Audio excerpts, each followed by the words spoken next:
Hey, my name's Andy Reid, and this is the Alchemicast right here on Alchemical Records, where we like to give musicians from the DMV a chance to spotlight what they've been working on and what they hear in the industry at large. I've been a musician for the last decade, playing around DC, Maryland, Virginia, even going as far as Nashville to record some albums, down to Jacksonville and toured a dive bar, and recorded, some crazy Instagram videos outside of Whiskey A Go Go before I played there with some cool bands. I've been around for a bit, playing drums and playing guitar. And what I've noticed about the DMV is that everyone's hardworking. Our musicians love to push themselves and take things to the next level. With me today, I have Eric Scott, a modern soul musician from PG County, Maryland, who normally plays with a trio or a duo. But in his own right, he has developed this powerful sound that's akin to James Brown and Hiatus Coyote coming together and making a powerful modern soul fusion. He has his own record label called It's All Good Music. He has a vinyl release coming up in September. And we're going to get into some interesting facts about his songwriting process and the things that he likes to do in his spare time. So with me on the show today, I have Eric Scott. Eric, you are live on the Alchemicast. How's it going, Eric? All right. We got a little technical difficulties, but he's joining here. It's interesting with Zoom calls. You just got to kind of wait and hope for the connection to improve. Momentarily. Eric has a background in playing soul music and focusing on social issues as well. He's released the latest single of Scene of the Crime, and he has an album called Peace Bomb, which is very exciting. Eric, you're live on the Alchemicast. How's it going? Going well, man. Good to be here. Thanks for taking the time to do this. What have you been up to? Oh, geez. Well, things have opened back up. So I'm a working musician. So I've been working a lot and getting my body used to, playing 15 to 20 gigs a month after sitting around for 14 months doing nothing. So, but it feels good. I'm certainly not going to complain. So, yes, I've been working and I'm still promoting the Peace Bomb album, which is 6 months old. But believe it or not, that's still considered new in the music business. So that's what I've been. Sure. Yeah. I brought you on as a modern soul musician. Maybe you can tell us a little bit about your genre and your sound. Yeah, I kind of feel like that's where my sound has been rooted and headed towards all along. I mean, the previous stuff I've done, it's leaned a little more acoustic, but it's always been heading towards like an old school, like what I call a modern retro sound. And that's what Definitely. I wanted to accomplish with Peace Bomb. I'd never done a record with like soul horn section and gospel-y kind of female background singers. And so it was nice to put all those elements together. I didn't want the record to sound retro. That's why I call it modern soul. I kind of feel like, those sounding records have been done already. And Sure. I kind of wanted to put my own spin on it, with modern sounding recording techniques and stuff. So that's kind of what modern soul means to me. Yeah, when you say soul, I think of James Brown or some old school bands. What is soul to you, and who are some artists that kind of personify that? James Brown, first and foremost. You know, Marvin Gaye, yeah, Otis Redding, yeah, excuse me, Sam Cooke, hmm uh, Stevie Wonder. yeah, Those are soul artists to me, and all heroes of mine. And if you listen to that record, you definitely will hear some little elements of all of them. Earth, Wind, and Fire, who I hope to be going to see yeah. later this year. So I worked at Wolf Trap for a number of years in concessions. It's a performing arts venue in Vienna, Virginia, and I had the opportunity to work these shows when bands like Earth, Wind, and Fire would come on, and so I'd be, making nachos or carrying water or something, but I would hear Earth, Wind, and Fire like warm up and then play through September in the Stone or something. And I'm like, yes, like this is what it's all about. Soul music has been on the rise, and it brings in elements of R&B as well as some rock elements. In your own music, what are some themes that you like to focus on, and how do you use the sounds of soul to characterize that? Soul music to me with the horns, it's not a melancholy sounding music, man. It's a joyful, vibrant, get up, party kind of music. When you got the horns and the soul singers. I mean, how can you not feel Otis Redding, Yeah, shouting and guttural screaming, just he has so much soul in his voice. That's kind of what soul music means to me. And it is on the rise. A lot of people are a lot of artists are doing more retro sounding music with retro sensibilities, and it's really being embraced, by the younger generation, which I think is really cool. yeah. I Um, think of like Silk Sonic with Anderson .Paak and Bruno Mars. Absolutely. Leave the Door Open. It's like a 70s or 80s retro vibe that brings in these classic bass and these drums that are just from the era that sound so powerful, but it's 2021. Exactly. That's a great example. Great example. That's a beautiful track too, man. It Yeah. really sounds like it could have come out of 1968, or but or 72, but it's modern sounding, like you said. So I think it's great that artists are combining the two. Speaking of cool side projects, I was prowling through your Instagram and saw that you posted something on June 16th about DC's new supergroup with a quote that said, "Shh, only you know and I know, coming soon." What can you tell us about this? Is this an upcoming supergroup or side project that we should know about? Well, I didn't name it a super group, but it's some DMV musicians of note. We will say that. Uh, most notably, Bobby Thompson, who's a great guitarist, and Jenny Langer, who's a fantastic singer. Talking about soul, she's got some soul. Hmm. But they're big fans of the blues and soul music. And there was a band in the late 60s, early 70s that personified that just perfectly, called Delaney and Bonnie. Not a lot of people know about them. They weren't a band that had a lot of hit records, but musicians certainly knew of them. And the only you know and I know part comes from that's probably the most famous tune that they ever had, which was covered by Dave Mason. He had a big hit with it. I believe Eric Clapton covered it as well. So yeah, we they wanted to put this group together and celebrate their music, and it ended up being a lot of fun. And we've already gotten a couple gigs out of it already. At got a few coming up. One at B Chord Brewing and, Sweet. and one at the Birchmere. Yeah. So Awesome. Wow. That's awesome. That's so cool. I have always wanted to be in a side project like that. When you get a bunch of these musicians who come together that have all these various skill sets and have been playing around the area for years, it's just this cold fusion that can create an explosion of new sounds. I love that. And that's so cool that you can bring other musicians with you on that journey. Maybe you can tell us, our listeners and viewers at home, a little bit about your songwriting process. What is the Eric Scott sound? Eric Scott sound. Well, songwriting to me, and songs develop in so many different ways. I mean, I could have a song idea bouncing around in my head for 3 or 4 years. It could become a song. It might not become a song. But first and foremost, I think it has to start with melody. I usually hear some melodies in my head, and I tend to think that the ones that are meant to stick are the ones that do stick. Yeah.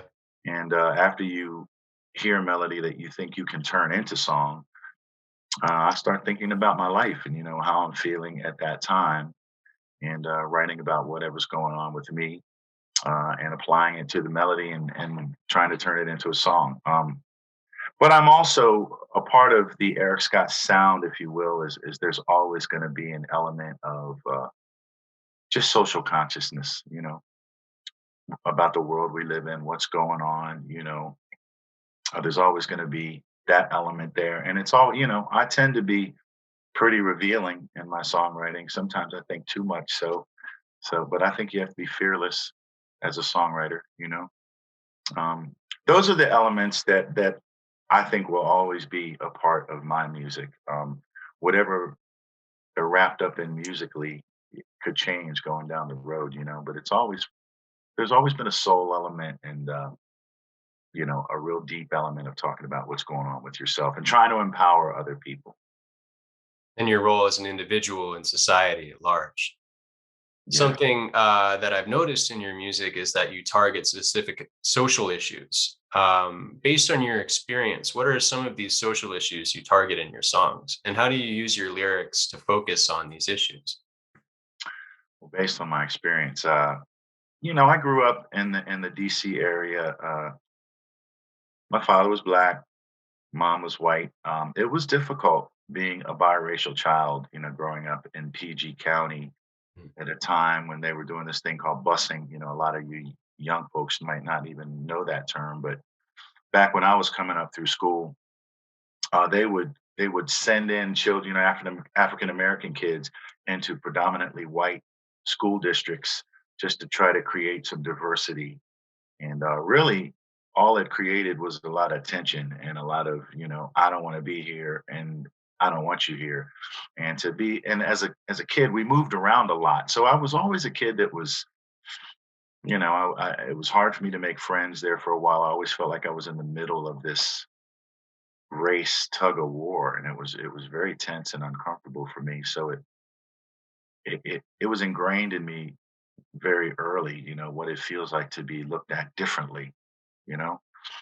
And I know there are a lot of people out there that feel the same way, just that people look at them differently. And as I grew up, it was always just revealed to me that, hey, there's so many different kinds of human beings in this world, but inside we're all the same.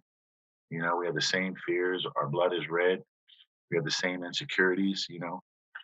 So I think my experience growing up, as a biracial kid around here, just shaped a lot of, the music that I create. It's always made me want to. It always made me gravitate toward kind of, the underdog and people that I wanted to empower, that people that needed uplifting. You know. And music has that ability to bring everyone up. Jam and Java and the Brinley brothers created a nonprofit called Music Makes Life Better, which I proudly support and definitely tell my friends to tell their friends. I believe that music makes life better, and you can see the impact almost immediately. What are some ways that music is used to generate a positive impact? Wow. Well, I can tell you. I'll use a recent example, if I could, to create a positive impact. I recently received a Facebook message from a new friend who cited a few of my songs, and as a songwriter, all you can hope for is that somebody takes the chance to really listen to your lyrics Yeah. and apply it to their life. Yep. And if it resonates with them, then that's why we do this really at the core. But I recently received a message from someone, and they said one of my songs, Break Me Open, really touched them. And that song it's an incredibly soul revealing song. It's about me and my experiences with my therapist. Mm. And I talk about some things in that song that, you know, uh, I'm still surprised that I put them out there on a record, quite honestly. But this individual read that song and they applied it to their own life, and evidently they had been in therapy for a long time. I'm paraphrasing, but they felt like even though they had gone many years, they never really showed up. They didn't dig deep. They didn't dig deep. They weren't fearless with addressing what it is that needed to be addressed. And by them listening to that song, my song Break Me Open, it gave them the courage to go back into therapy and to really dig deep and to come forth with the things that they felt like they were holding back. So to me, that was just, I mean, it made my day, it made my week, you know? That's an example of music affecting some kind of change. You can affect change in one person, you can affect change in many people, you know?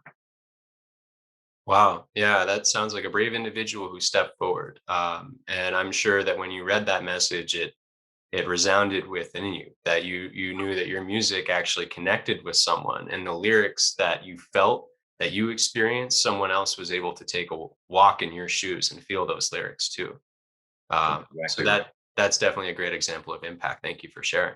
Mhm. At this point, I want to play game we've been working on called This or That. It's a new segment where I throw some things at you, and you just have to tell me this or that and why you chose it. Does that sound cool? Love it. Let's go. All right, let's go. Love the enthusiasm. We're going to start off with something easy: crab cakes or jumbo crab.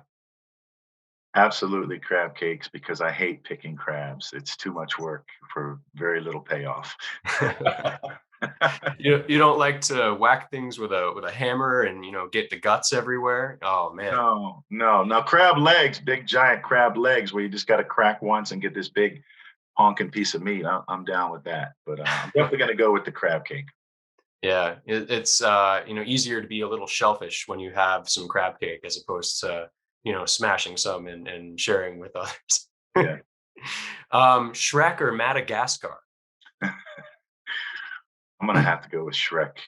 I identify with Shrek because I'm a big giant human, and he was a big giant being, and he endeared himself to me when he got in the water and he passed gas, and I said, "Hey, man, that's my kind of guy right there." And you also like onions, so ogres are just Yes, like onions. Yep, I love onions. Who I see doesn't the love onions? connection there. Smash Mouth or Matchbox 20? Ooh, man, that's a good one. Uh, I'm gonna go with Smash Mouth on that one.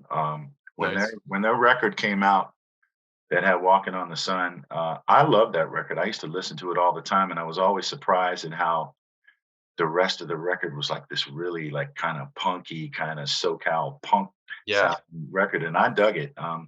I like Matchbox 20, but I don't know. Smash Mouth's urgency kind of appeals to me a little more, I think. sure. Yeah. I mean, I feel like Smash Mouth, I've seen them. They play a decent live show, but they were better in the studio, and they Yeah. use like a lot of really cool percussion, like a gyro or like, some shakers. And then, Matchbox 20, like Rob Thomas, like, damn, that guy has played with Santana and he can play piano on a whole nother level. And they bring in orchestral elements. So I can see both of those guys competing, but I definitely, love Smash Mouth and their like proto punk for what it was at the time, pre All Star, I guess. That was kind of a different route for them. Moving right along, Keith Urban or Keith Richards?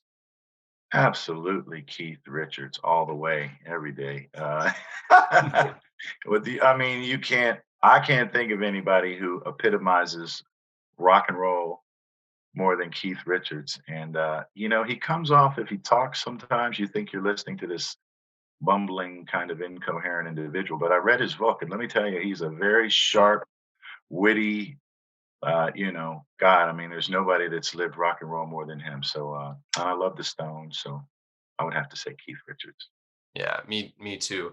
I feel like after seeing him on Pirates of the Caribbean, he's going to outlive us all. So if not for, surviving the pandemic or the Black Plague or however long he's lived, he's going to outlive us. So Yeah, I'd definitely give it to my man Keith for sure. when the bomb drops, it's going to be Keith Richards and cockroaches. That's Yeah, all that'll be left. that's right. That is right. Okay, I got a couple more for you. Fillmore or Strathmore? Well, I love them both. They both. Uh, I would say Strathmore because I like what they do with giving young emerging artists a chance to let their voices be heard. I really dig that. They do the artist in residence thing, as you know, and they gave me a couple chances to play. several years ago. So I would say Strathmore on that one. But I love the Fillmore too. Nice place. Yeah, I think the last concert I saw at the Fillmore might have been Alkaline Trio. Mm, And I felt like a young punk again. The venue itself is wide and spacious, where you can skank all you want or mosh or do whatever you need to. Um, I really like that venue. The Strathmore was always more of a let's be a little poised, a little less drunk in public. Maybe yes. try to enjoy something that's a performance. Um, That is true. It's a very sit down kind of formal place. I saw Marty Stewart and Roger McGuinn there pre COVID, and it was just fantastic, man. It sounded so amazing. And I don't know, something, it's a very stately looking place, you know. So, just like the State Theater, I suppose. Um, but yeah, yeah. we got Black Keys or White Stripes. Man, that's a good one. I'm gonna go with the White Stripes on that one. Yeah, I am. I think I just like the nastiness, grittiness of what they do. I think their concept was really, really cool and very memorable.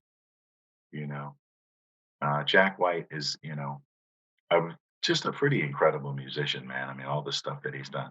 But I thought that iteration of his career was really cool, and I kind of had a crush on Meg. I think we all did. But Yeah, Meg White definitely paved the way for a whole line of female drummers. yes, And something I like about Jack is that he also plays drums. So he was in the Dead Weather band, and you can hear him busting out triplets and all kinds of things, which is totally within his wheelhouse because he's like a god at guitar.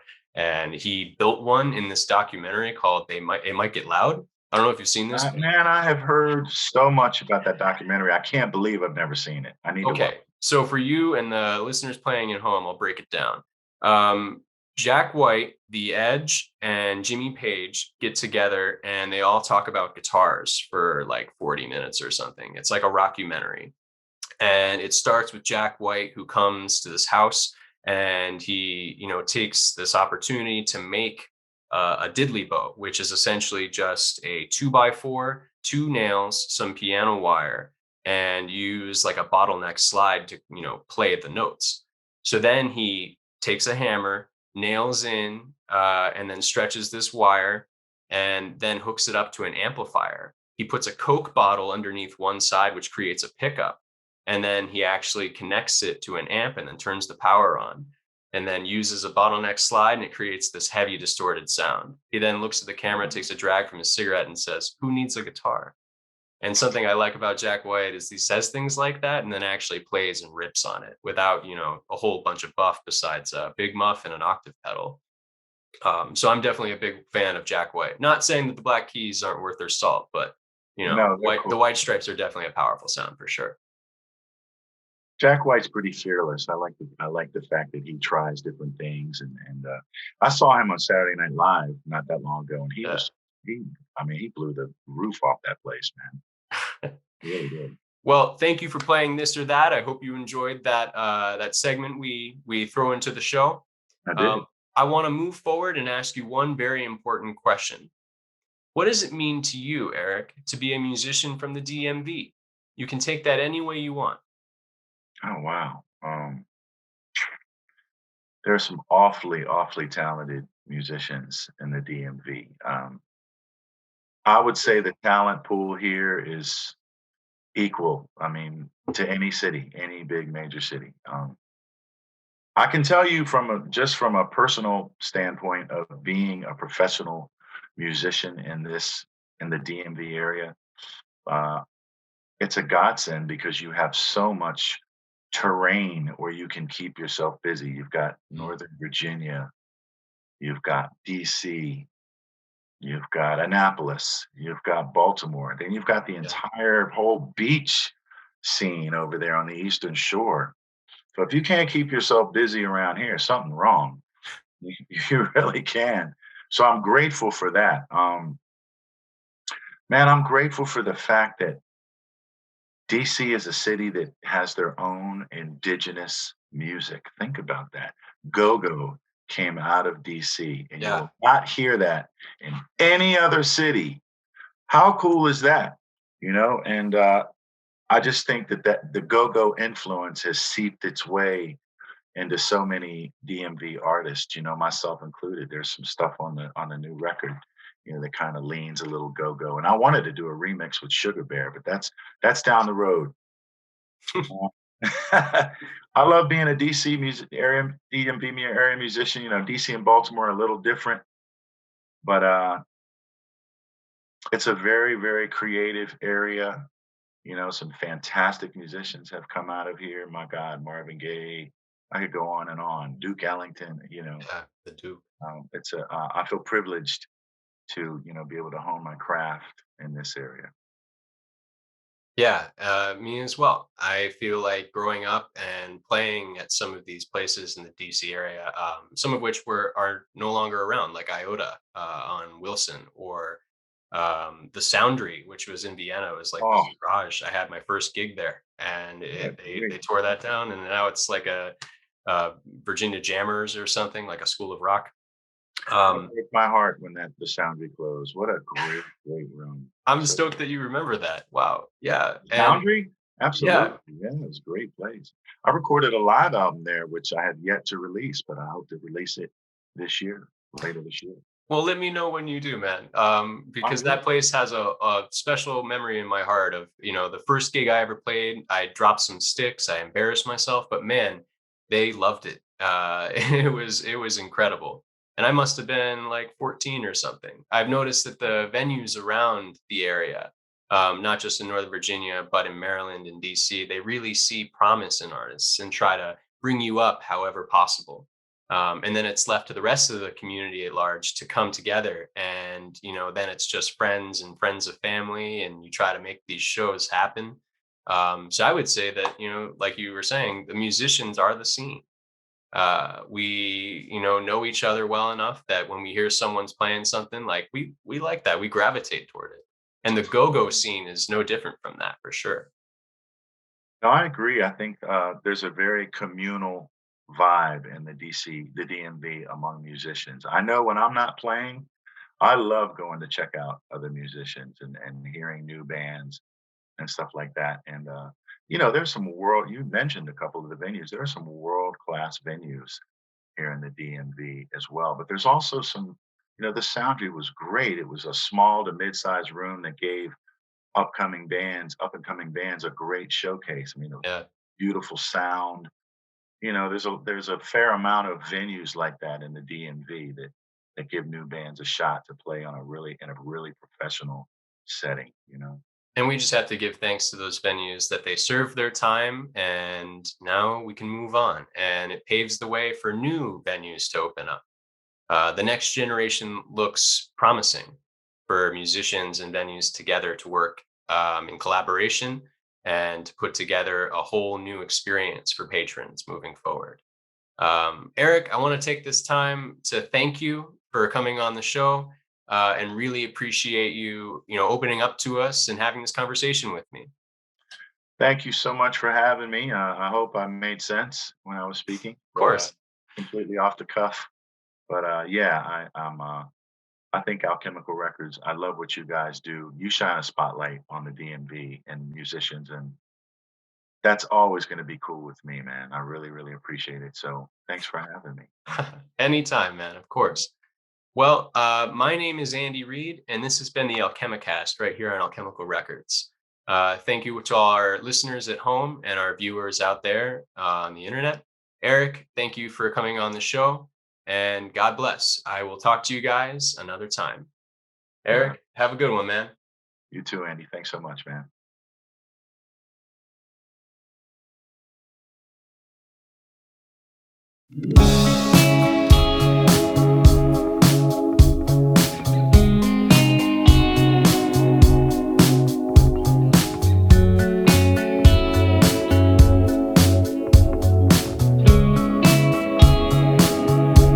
You told me forever